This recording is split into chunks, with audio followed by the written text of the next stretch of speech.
A normally traffic-jammed highway in the city of Wuhan, China, near empty, only a few passing vehicles. Public transportation shut down. City buses sit untouched. Only a few residents spotted outside. Eerie for a city 11 million people call home. Major food chains closing to customers, from Starbucks to KFC to McDonald's. Lights off inside. This Walmart open and crowded. Shoppers wearing face masks inside and quickly buying up what's left, leaving bare produce stands behind.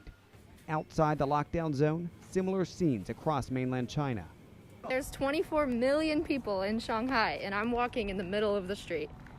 American college student Jenna Davidson arrived in Shanghai a few weeks ago for the spring semester. You know, we got here before the outbreak, and it went south really quick. She says finding food in the massive city has gotten increasingly difficult. They shut down our campus.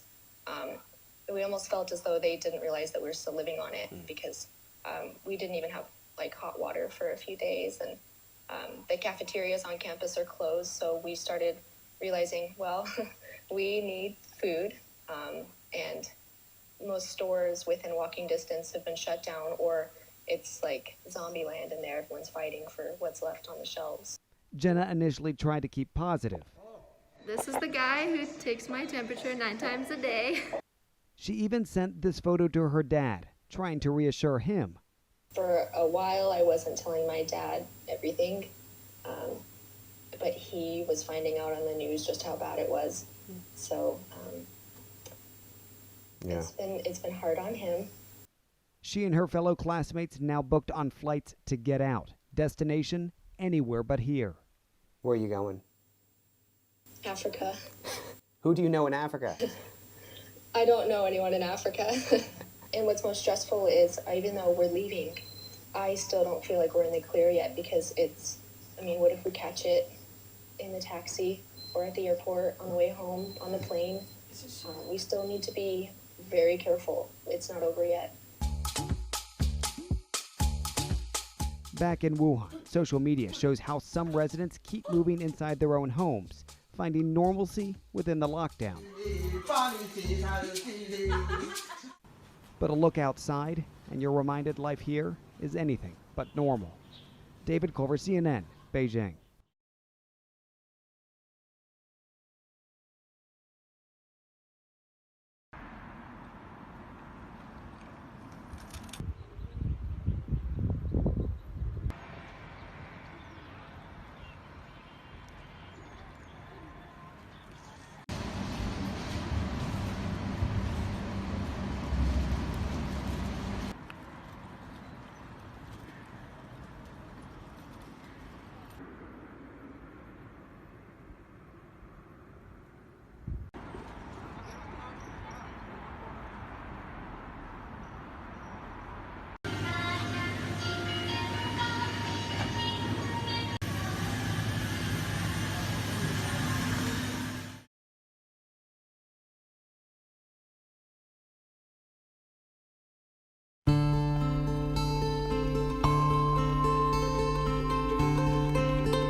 The continued increase in cases and the evidence of human-to-human transmission outside China are of course both deeply concerning, although the numbers outside China are still relatively small.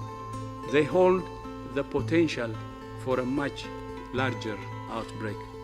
I have therefore decided to reconvene the International Health Regulations Emergency Committee on Novel Coronavirus 2019 to advise me on whether the outbreak represents a public health emergency of international concern, and to seek their recommendations on how best to protect people all over the world.